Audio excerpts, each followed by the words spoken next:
రీతు చౌదరి ప్రస్తుతం మనకి లైన్లో అందుబాటులో ఉన్నారు. రీతు చౌదరి గారు నమస్తే.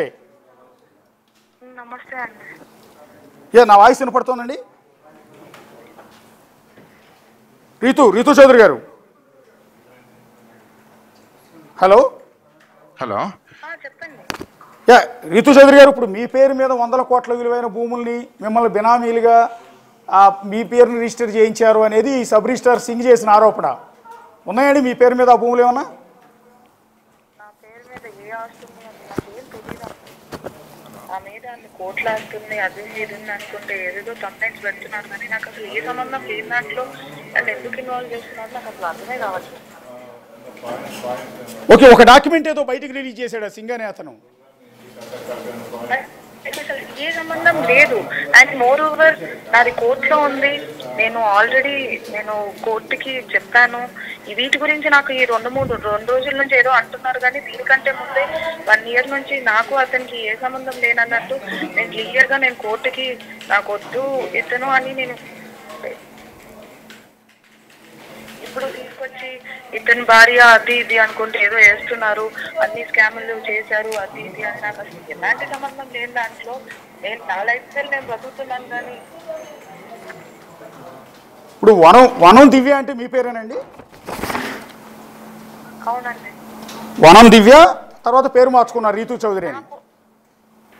అవును. ఇప్పుడు నాకు అసలు ఆ రిజిస్ట్రేషన్లు వీటి గురించి నాకు అసలు ఏ ఐడియా లేదు. మీరు క్లియర్గా చూస్తే నేను అంతకుముందు ఏ ల్యాండ్లు కొన్నా లేదు, ఏ ఫ్లాట్లు కొన్నా లేదు. నాకు అసలు రిజిస్ట్రేషన్ ఆఫీస్లో ఎలాంటివి జరుగుతాయి అనేది కూడా ఏ క్లారిటీ లేదు.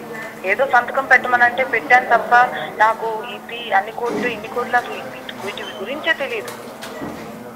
ఇప్పుడు ప్రాపర్టీకి సంబంధించి మీరు వేలుముద్ర వేసి రిజిస్ట్రేషన్ చేసుకున్న డాక్యుమెంట్ ప్రస్తుతం నా దగ్గర ఉంది. ఏమండి ఒక్క నిమిషం. బిగ్ టీవీ గారు సార్ నమస్తే అండి. శ్రీకాంత్ గారు హలో సార్, ఒక విషయం మీకు క్లారిటీ ఇస్తున్నాను. మీరు ఆ డాక్యుమెంట్ క్లియర్గా చదవండి. అది డాక్యుమెంట్ మేము రిలేషన్షిప్లో ఉన్నప్పుడు రీతుకి నేను అవుట్ ఆఫ్ వెళ్ళేటప్పుడు రీతుకి పవర్ ఇచ్చాను. అప్పుడు దానికి ల్యాండ్ సేల్ అమ్ముతారేమో అనే ఉద్దేశం చేత రీతుకి ఇచ్చిన పవర్ అది. రీతు మీద ఉన్న సేల్ డీడ్ కాదు. దయచేసి ఆ డాక్యుమెంట్ మీరు ఒకసారి చూడండి. ఒక నిమిషం శ్రీకాంత్ గారు ఒక నిమిషం. రీతు గారు ఒక్క నిమిషం. మీకు వేరే ఫోన్ నుంచి కాల్ చేస్తాం. ఇది ఆడియో డిస్టర్బెన్స్ ఉంది. మీకు ఇంకో ఫోన్ నుంచి కాల్ చేస్తాం. ఒక్కసారి ఈ ఫోన్ నుంచి కలపండి. శ్రీకాంత్ గారు సార్, ఇప్పుడు ఇందులో చెప్పండి. మీరు ఏమని రాశారంటే ఆవిడ పేరు మీదకి, సో ఇది నీవు నాకు సతీమణివై ఉన్నావు, నా వ్యక్తిగత పని బాధ్యతలచే నా యొక్క ఈ దిగువ తెలిపిన వ్యవహారాలను నేను స్వయంగా మేనేజ్మెంట్ చేసుకోవటానికి నాకు అవకాశం లేనందువల్ల నా సతీమణివైన నీ పేరు మీద నీకు ఈ power of attorney, power only power sir, అది not for sale deed, only power. Property value sir, power వేరు సేల్ డీడ్ వేరు. పవర్ అంటే మనం అందుబాటులో లేనప్పుడు ఆవిడ వెళ్ళి రిజిస్ట్రేషన్ చేయొచ్చు. That is only for power, okay, not for registration. అదే నిన్నటి నుంచి మీరు ఆ అమ్మాయి పేరు మీద ఆస్తులు పెట్టాను, ఆ అమ్మాయి పేరు మీద అది చేశాను ఇది చేశానని రకరకాలుగా వేస్తున్నారు. దయచేసి వేసే వాళ్ళు కూడా కొంచెం దయచేసి దాన్ని సేల్ డీడా పవరా ఒకసారి తెలుసుకోమని చెప్పి మీ మూలంగా నేను చెప్తున్నాను. ఓకే, తప్పకుండా అండి. ఇప్పుడు మీరు చెప్పినప్పుడు ఖచ్చితంగా అది సింగ్ చేసిన ఆరోపణ మేము చేస్తున్నది బిగ్ టీవీ సార్. సింగ్ చేసిన ఆరోపణ కాబట్టి దయచేసి మీరు కూడా ఏదైనా సబ్ రిజిస్టార్ని కానీ ఏదైనా డిస్ట్రిక్ట్ రిజిస్టార్ని కానీ ఐజీ గారిని కానీ లైన్లో తీసుకుంటే ఒక్కసారి పవర్కి సేల్ డీడ్కి సేల్ కమ్ జీపీకి ఒక ఐడియా ఉంటుంది. ఇప్పుడు మీ భార్య, ఇప్పుడు ఆవిడ మీ భార్యనండి, ఆవిడ నా భర్త కాదు అన్నట్టుగా చెప్తున్నారు. యాక్చువల్గా ఒక విషయం చెప్తాను, ఇది మా ఫ్యామిలీకి సంబంధించిన సమస్య, ఇది మా వ్యక్తిగత సమస్య అండి. మేము ఏదో కోర్టు ద్వారా చూసుకున్నాం కాబట్టి ఇప్పుడు దాని గురించి నేను మాట్లాడకూడదు. Okay, no problem. మీ ప్రైవసీ అది మీ ఇష్టం. దాని గురించి సారీ ఫర్ అది నేను చెప్పినందుకు అనుకోకండి. కరెక్ట్ కాదు, అది మేము కూడా ప్రస్తావించిన కరెక్ట్ కాదు. అంటే మేము ఇంకా ఇప్పటి వరకు మాకు డైవర్స్ నోటీస్ నాకు రాలేదు. మొన్న ఏదో డైవర్స్ నోటీస్ అంటున్నారు. ప్రస్తుతానికి మేము మాట్లాడుకుంటున్నాం, కానీ ఇది మా ఫ్యామిలీకి సంబంధించిన సమస్య. ఓకే అండి, దాన్ని మీ పర్సనల్ వ్యవహారంలోకి అసలు మేము దయచేసి ఫ్యామిలీ మ్యాటర్లో దయచేసి వేయకండి. ఎందుకంటే మాకు ఇంకా ఎలాంటి నోటీసు రాలేదు, ఎలాంటిది కూడా రాలేదు. తప్పకుండా అండి. ఇప్పుడు నేను అడుగుతున్నది ఏంటంటే, ఇందాక ఫోన్ ఆడియోలో మీరు కేఎన్ఆర్ దగ్గరికి తీసుకెళ్లి పంచాయతీ పెట్టింది ఎవరిని? రామారావునా? నాకు తెలిసినంత వరకు సార్ నాకు కేఎన్ఆర్ అనే వ్యక్తి సింగ్ అనే వ్యక్తి చూపిస్తే మాత్రమే తెలుసు.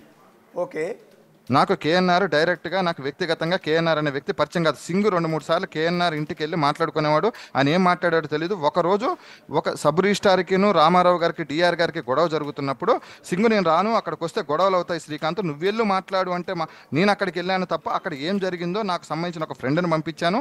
అక్కడ మాట్లాడుకున్నారు. అక్కడ ఏదైతే మాట్లాడుకున్నారో నేను సింగు చెప్పాను. ఇక్కడ ఎలాంటిది కూడా నాకు కేఎన్ఆర్ డైరెక్ట్గా ఎక్కడ కూడా పరిచయం లేదు. సింగుకు మాత్రమే కేఎన్ఆర్ వెరీ క్లోజ్. ఇప్పుడు సింగుకి కేఎన్ఆర్కి పరిచయం ఉంది, ఎప్పటి నుంచో పరిచయం ఉంది. ఎట్లా అండి నాకు అర్థం కాదు. ఇప్పుడు మీకు ఏమైనా పని ఉంటే మంత్రి దగ్గరికి వెళ్ళాలి, లేకపోతే ఎమ్మెల్యే దగ్గరికి వెళ్ళొచ్చు, అధికారి దగ్గరికి వెళ్ళొచ్చు, ఇంకో ముఖ్యమంత్రి సింగుని అడగాలి సార్, నాకు తెలియదు కదా. ఇప్పుడు మీరు అందులో ఆడియోలో ఏమంటున్నారంటే నన్ను బినామీగా పెట్టి ఇరికిచ్చారు మీరు అనవసరంగా అని మీరు అన్నారు. అవును సార్, నన్ను సింగు 2 ప్రాపర్టీస్ నాకు తెలియకుండా కావాలంటే మీరు ఫోరెన్సిక్స్ ల్యాబ్కి ఆ డాక్యుమెంట్స్ పంపించండి. ఒకవేళ నేను ఆ డాక్యుమెంట్లో నేను సంతకం పెట్టుంటే నేను దేనికంటే దానికి సిద్ధం. ఇంకోటి ఏంటంటే సింగుకున్న ఆస్తులు మీరు ఇన్ని అడుగుతున్నారు కదా, శ్రీకాంత్ పేరు మీద లేని కూడా కొత్తగా క్రియేట్ చేసేసి శ్రీకాంత్ భార్య పేరు మీద పెట్టారు, శ్రీకాంత్ వాళ్ళ పేరు మీద పెట్టారు, వీళ్ళ పేరు మీద పెట్టారని నాకు ఎలాంటి బినామీ ఆస్తులు లేవు. నేను నా కుటుంబము గత 30 సంవత్సరాల నుంచి నేను మా కుటుంబము మా అమ్మ వాళ్ళు మా నాన్నగారు మంచి కాంట్రాక్టర్ అండి. దయచేసి మీరు నా ఊరికి వెళ్ళి కూడా మీరు కనుక్కోండి. మా ఫాదర్ ఒక క్లాస్ 1 కాంట్రాక్టరు. నేను ఎయిర్టెల్ డిస్ట్రిబ్యూషన్ దాదాపు సంవత్సరానికి 15 కోట్ల టర్నోవర్ ఉండే బిజినెస్ 6 సంవత్సరాలు చేశాను. నేను వ్యక్తిగతంగాను మేము ఫైనాన్షియల్గాను కొంచెం మంచిగానే ఉన్నాము. మేము ఇన్కమ్ ట్యాక్స్ కూడా ప్రతిదీ పే చేసే ఉన్నాం. ఇన్కమ్ ట్యాక్స్ పే చేసిన డబ్బులతోనే మేము కొనుక్కున్నాం. కానీ ఇంకొకటి అంటున్నారు సింగుకు సంబంధించిన బినామీ, సింగు గురించి మీరు మాట్లాడుతున్నారు. సింగుకు సంబంధించిన బినామీల గురించి మీరు ఎందుకు ప్రస్తావన తేవట్లేదు?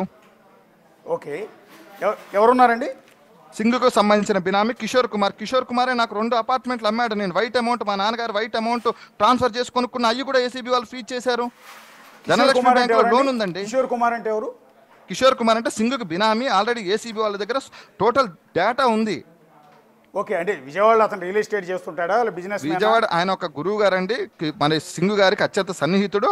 ఒక భవానీ ట్రస్ట్ అని ఓపెన్ చేసి కొల్లూరులో ఏదైతే టెంపుల్ ఉందో దానికి నాకు తెలియకుండా ఏదో సంతకం అంటే నాకు సింగుకు పరిచయం కాబట్టి నాకు ఒక సంతకాన్ని పెట్టినందుకు దానికి కూడా గుళ్ళో నాకు వాటా ఉందని చెప్తారు. నేను బ్రాహ్మణ కుటుంబానికి చెందిన వ్యక్తినండి. నాకు ఈ గుళ్ళల్లోనూ నాకు సంబంధం. ఆ గుడిని అడ్డం పెట్టుకొని సింగు 48 ఎకరాలు రిజిస్ట్రేషన్ చేయించుకొని దొంగ సర్టిఫికెట్లు పెట్టుకొని దొంగగా చేసుకొని సింగుని మీరు దాని గురించి నిలదీయండి దయచేసి. నేను జగన్మోహన్ రెడ్డి గారి పాపం పండిందండి. సింగ్ అవినీతి పరుడు అన్న విషయం తెలుసు, సింగ్ మీద ఉన్న అలిగేషన్స్ తెలుసు. ఏమంటే సింగు భార్య పేరు మీద ఈ రోజు చెప్తున్నాను నేను, అంటే కాకుండా అతను ఏ విధంగా మేనేజ్ చేశాడు, ఎంటైర్ సబ్ రిజిస్టార్ని ఏ విధంగా మేనేజ్ చేశాడు, ప్రభుత్వంలో ఎవరుంటే వాళ్ళని ఎట్లా మేనేజ్ చేశాడు అనేది అందరికీ కూడా తెలుసు. కాబట్టి వాళ్ళ పాపం పండింది. రిటైర్డ్ అయిన తర్వాత హ్యాపీగా మనవాళ్ళతో మనవరాళ్ళతో ఆడుకోవాల్సిన వ్యక్తి జైల్లో కూర్చున్నాడు, కటకటాలు లెక్కేస్తున్నాడు. సార్ ఒక్క నిమిషం, సింగుకి ఏం నష్టం పోయింది ఏం లేదు సార్. చివరికి నష్టపోయింది నేను, నా కుటుంబం, నా ఫ్యామిలీ నేను నష్టపోయాం. ఈరోజు నాకు రీతుకు గొడవలు అవ్వడానికి కారణం కూడా ఏసీబీ వాళ్ళే. ఈరోజు నేనేమంటానంటే శ్రీకాంత్ గారు, ఇప్పుడు సింగ్ చేసిన ఆరోపణ ఏంటంటే ఒకటి మీ నుంచి ప్రాణహాని ఉంది అని, మీరు అతను చంపేస్తారని భయపడుతున్నాడు. మీరు అతన్ని కిడ్నాప్ చేసి గోవాలో బంధించిన మాట నిజమా? సార్ నేను కిడ్నాప్ చేసి గోవాలో బంధిస్తే ఏసీబీ వాళ్ళకి గుంటూరులో ఎలా దొరుకుతాడు సార్? ఇప్పుడు కాదు, కొద్ది రోజుల క్రితం. ఎప్పుడు సార్? కొద్ది రోజుల క్రితం మీరు అతను గోవాలో బంధించి కొట్టి అతని ఫ్యామిలీ నుంచి ₹1 కోటి వసూలు చేశారు. సార్ ఇప్పుడు నేను కొట్టిన రోజు, ఇప్పుడు ఎవరైనా ఒక మనిషిని కిడ్నాప్ చేస్తే మీరు తెల్లారిపోయి కంప్లైంట్ పెడతాడు, లేదా వాళ్ళ కుటుంబ సభ్యులు వెళ్ళి కంప్లైంట్ పెడతారు. ఈ రోజు ఎందుకు మాట్లాడుతున్నారు? అది మీరు ₹1 కోటి ఇచ్చిన తర్వాత మీరు వదిలేశారు అని.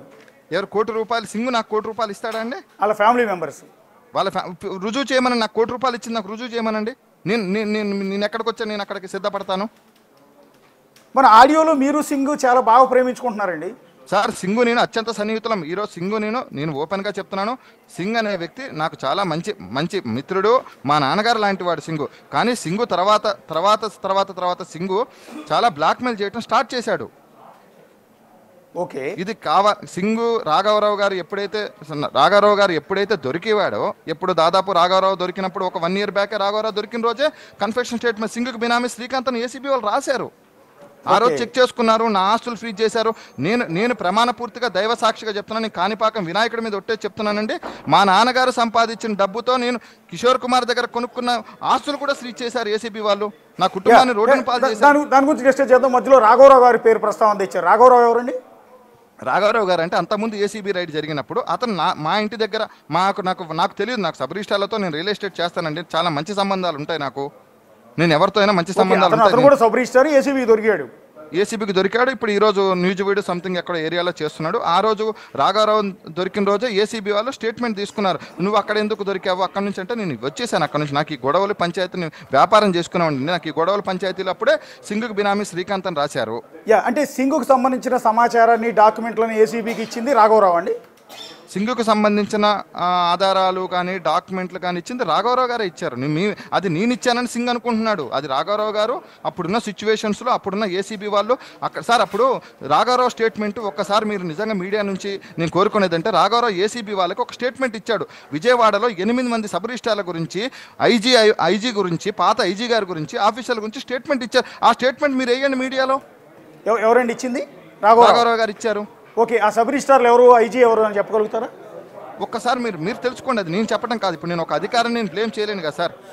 ఓకే, ఒక అధికారిని నేను బ్లేమ్ చేయడం అనేది కరెక్ట్ పద్ధతి కాదు. ఈరోజు నేను కష్టపడి సంపాదించుకున్న డబ్బు, నేను కష్టపడి సంపాదించుకున్న దాన్ని నన్ను బదనాం చేసి నన్ను రోడ్డు నెక్కించి లాస్ట్కి నా కుటుంబాన్ని ఈరోజు నేను విడిపోవడానికి కారణం కూడా ఏసీబీ వాళ్ళేనండి. ఆ రోజు ఉన్న డిపార్ట్మెంటు, ఆ రోజు ఉన్న గవర్నమెంట్ వల్లే నేను విడిపోయానే. నాకు సంబంధం లేని దాంట్లో నా భార్యను తీసుకెళ్ళి పొద్దున్న నుంచి సాయంత్రం వరకు ఏసీబీ వాళ్ళు కూర్చోబెట్టి నానా నరకయాతన పెట్టించి ఆ రోజు సిచ్యువేషన్లు చేయబట్టి ఈరోజు దానికి ఆ అమ్మాయికి నాకు గొడవలు అవ్వడానికి కారణం కూడా ఈ గొడవలేనండి. ఓహో, రీతూ చౌదరిని ఏసీబీ వాళ్ళు ప్రశ్నించారు. ఎప్పుడండి ఇది? గత సంవత్సరంలోనే వైసీపీ గవర్నమెంట్ ఉన్నప్పుడే ప్రశ్నించారండి. ఓకే, అంటే దానికి సింగ్ చెప్తున్నా ఇదేంటంటే, వీళ్ళందరూ బెదిరించారు. ఎవరు? జగన్మోహన్ రెడ్డి గారు తమ్ముడు సునీల్ రెడ్డి, పిఏ కేఎన్ఆర్, భారతీ రెడ్డి గారు బెదిరించి మీ పేరు మీద, రీతూ చౌదరి పేరు మీద బినామీ ఆస్తులను రిజిస్ట్రేషన్ చేయించారు. అలా ఇల్లీగల్ రిజిస్ట్రేషన్ చేస్తే నేను ఇరుక్కుపోతాను కాబట్టి చేయనన్నందుకు నా మీద ఏసీబీ కేసు పెట్టించారు, దాడులు చేయించారు అనేది. ఒక్క నిమిషం సార్, నా పేరు మీద ఆల్రెడీ ముందే కేసు పెట్టారు. జగన్మోహన్ రెడ్డి గారికి నిజంగా నేను తెలిసిన వాడిని అయితే, సజ్జల రామకృష్ణారెడ్డి గారికి, మీరు చెప్తున్న సునీల్ రెడ్డి గారికి తెలుసుంటే ఏసీబీ వాళ్ళు మమ్మల్ని ఎందుకు పిలిపిస్తారు, మా ప్రాపర్టీస్ ఎందుకు ఫ్రీజ్ చేస్తారు? మీకు లెటర్ పెడుతున్నా చూడండి, ఏసీపీ డీజీ నేను వేడుకున్న మా ఆస్తులు అన్ఫ్రీజ్ చేయమని మీకు వాట్సాప్లో లెటర్ పెడుతున్నా చూడండి ఒకసారి. ఇప్పుడు ఎన్ని కోట్ల ప్రాపర్టీస్ ఉంటాయండి ఏసీబీ వాళ్ళు సీజ్ చేసిన మీ ప్రాపర్టీస్? ఏసీబీ వాళ్ళు ఫ్రీజ్ చేసిన ప్రాపర్టీస్ అంటే మేబీ నాకు మా మదర్ పేరు మీద అన్ని ఫ్రీజ్ చేశారండి వాళ్ళు, ఇంకా ఏమీ లేవు. అంటే ఇప్పుడు సింగ్ కొన్ని పీడిఎఫ్లో మీడియా వాళ్ళందరికీ కొన్ని డాక్యుమెంట్లు పంపించాడు వాళ్ళ అంచెలు. అవన్నీ నావి కాదండి. ఇదిగోండి, ఇందులో ఎంటైర్ అండి ఈసీలు మొత్తం తీస్తే దాదాపు ఒక 30 పేజీలు ఉన్నాయి. చెప్పండి సార్, అందులో నేను లైవ్లో చూపిస్తున్నాను మీకు. ఒకసారి మీకు ఒకవేళ చూసే అవకాశం ఉంటే ఒకసారి చూడండి. ఇందులో ఎన్ని ప్రాపర్టీస్ ఉన్నాయంటే, రాజమండ్రిలో ఉన్నాయి, విశాఖపట్నంలో ఉన్నాయి, విజయవాడలో ఉన్నాయి, ప్రాపర్టీ పేరు చెప్పండి సార్. నేను రియల్ ఎస్టేట్ ఒకటి నేను చెప్తా, ఇది చూడండి. ఇది ఒక ప్రాపర్టీ ఒల్లూరు గోపీచంద్ర నుంచి మీ పేరు మీదకి 217 స్క్వేర్ యార్డ్స్ స్థలం, 400 స్క్వేర్ యార్డ్స్ అనుకుంటా, 217 స్క్వేర్ యార్డ్స్ భూమి. ఇది ఎక్కడంటే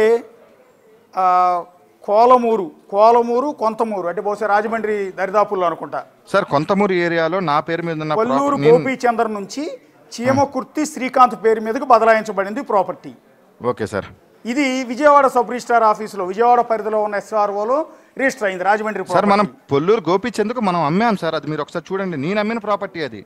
ఓకే, సేల్ డీడ్ 28 లక్షల నేను అమ్మాను. 2,81,81,00,000 అనుకుంటా సార్, నేను అమ్మాను సార్. మీరు అది అమ్మారు, అది ఈయనే చేశాడు సార్. సింగు చేయటం అంటే సింగు నాకు తెలుసు కాబట్టి, ఎనీవేర్ కాబట్టి ఎక్కడన్నా చేసుకోవచ్చు. సింగు చేసేది కాదు sir, Rajahmundry sub registrar okay చేయాలి సార్ దాన్ని. అది ఓకే. నెక్స్ట్ వచ్చి విజయవాడ అర్బన్లో ఒక ప్రాపర్టీ ఉంది. ఈ ప్రాపర్టీ దాదాపు సర్వే నంబర్ 427 అని ఇచ్చారు, 150 స్క్వేర్ యార్డ్స్.